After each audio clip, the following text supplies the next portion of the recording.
Nandito naman pala kayo, mga kalaro. Ha? So, welcome to our channel. Check ko lang yung mga ibon natin. Maraming salamat po sa mga nag-follow, nag-subscribe, saka yung mga nakikita ko nagko-comment. Maraming salamat po. Dito tayo sa channel natin ngayon.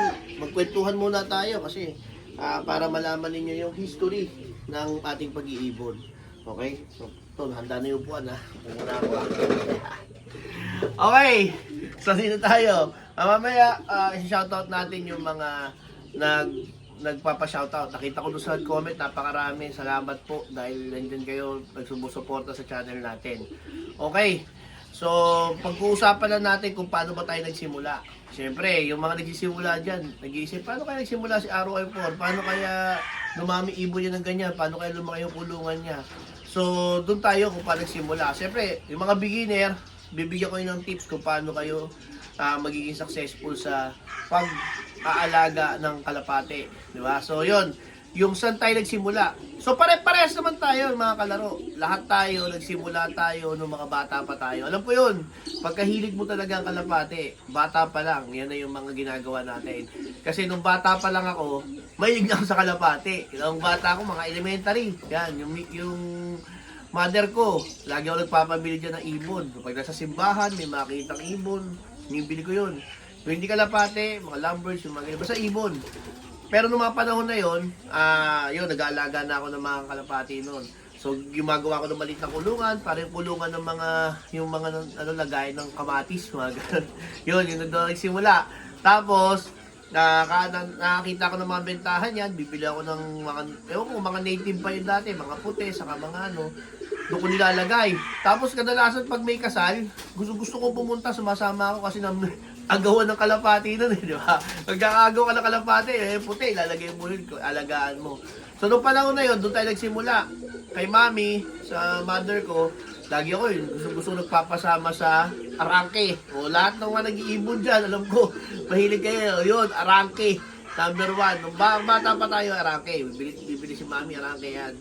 Tapos, nahinto yan. Siyempre, nung bata ka, aaral ka, malaga tayo ibon, nahinto.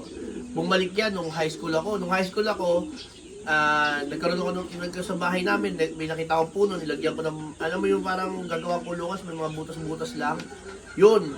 Tapos, nagpasama ulit ako sa arangke. So, bumili ulit tayo nun. Panahon na yun, mahal pa yung mga brown, mga chocolate, tawag nila chocolate, tapos yung mga yung chocolate, saka yung mga puti-puti, iba presyo niyan dun sa mga checkered, saka blue bar. Yun, nag-alaga ulit tayo ng high school.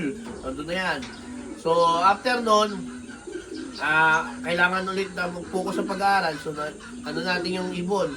Kalimutan muna natin, nag-aaral tayo. After nun, nito na, nung graduate na tayo ng college, nag-post si yung kapatid ko, nagkataon, kaibigan niya si Rodel Salazar, si ex-makina, nag-post ng ibon.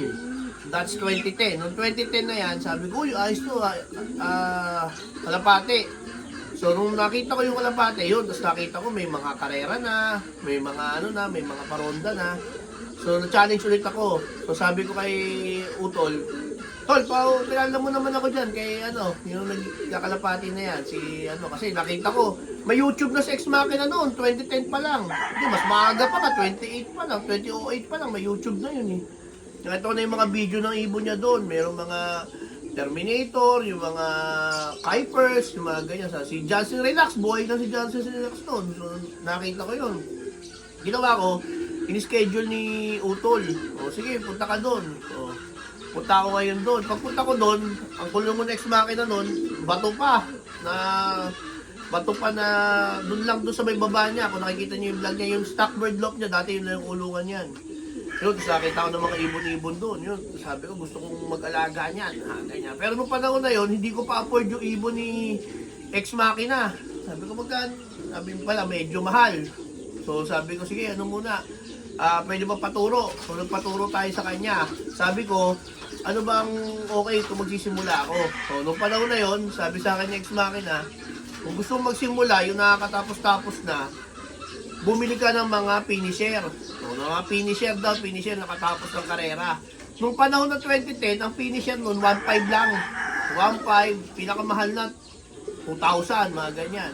Natatawaran pa ng 1,000. Ganun yung halaga ng ibon ng 2010.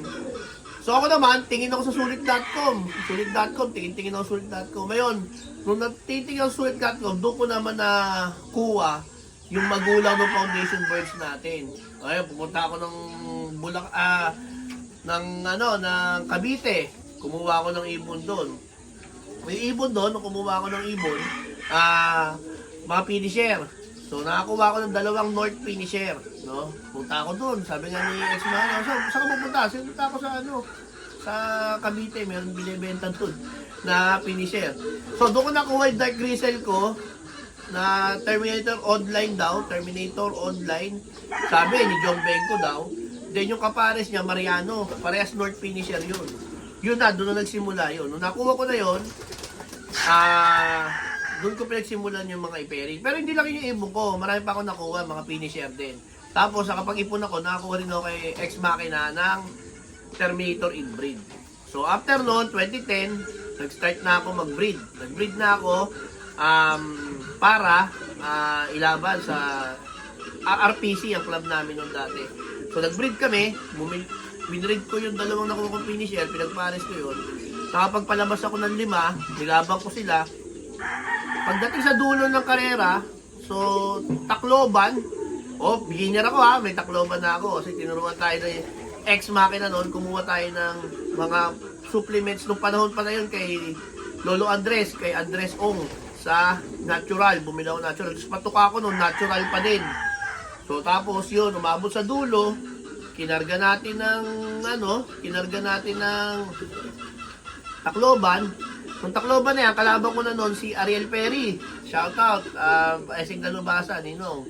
Yan, kalaban na natin yan noon. Yan yung first overall niya. So, nung kinarga ko noon, 2 live natin, Tacloban, beginner, first karera, Tacloban na. Nung kinarga natin, yun lang, hindi tayo pinalan. Kasi nung panahon na yon, hindi na ako nagparonda.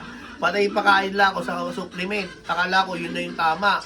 So, nag-champion noon, Daybird. Si Ninong Ariel Perry, si si Adelaide niya, si Esek Dalubasa, champion siya noon. So after noon, the next season, bili ako ng kalapati ulit. Nung the next season, medyo hindi maganda ang nangyari. Hindi tayo na umabot sa dulo, naubos tayo, 2012, naubos. After noon, 2013, pinasok ko na yung ibon, ibinigay na natin yung mga ibon natin. Nagpalipad na tayo kay Esing Dalubasa, 2013-2014. Ibinread ulit natin yung 2 finisher na nakuha natin sa Cavite. At yun doon lumabas si RY4 Super. Si RY4 Super, yun ay second Kalbayog, tapos MacArthur Clacker, 77th place. So, after nun, nung nag-clock si tawag na namin doon, PI line. No? Wala pa PI line doon, di pa PI line ang tawag. Tapos, after nun, the next season, inulit ko yung pairing, nag-MacArthur ulit, pero finisher na lang. So, ibig sabihin, inulit natin yung mga pairing yan.